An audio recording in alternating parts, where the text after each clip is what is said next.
Ratusan siswa SMP Negeri 1 Turi terseret arus saat berkegiatan susur sungai di wilayah Outbound Valley Semporduku Sleman, Daerah Istimewa Yogyakarta. Kabid Kedaruratan dan Logistik Badan Penanggulangan Bencana Daerah Sleman Makwan mengatakan ada sekitar 250 siswa yang ikut kegiatan tersebut. Susur sungai itu merupakan bagian dari kegiatan pramuka di SMP tersebut.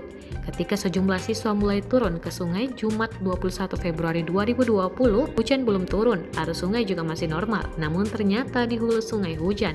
Adanya air deras dari hulu sekitar pukul 15 waktu Indonesia Barat membuat ratusan siswa itu terseret.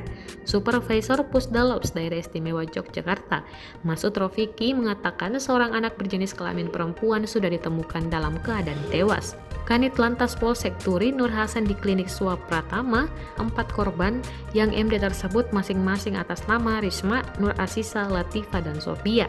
Mereka merupakan murid kelas 7D, 8C, 8A, dan 1 belum teridentifikasi. Hingga berita yang ditayangkan, proses pencarian korban masih berlangsung.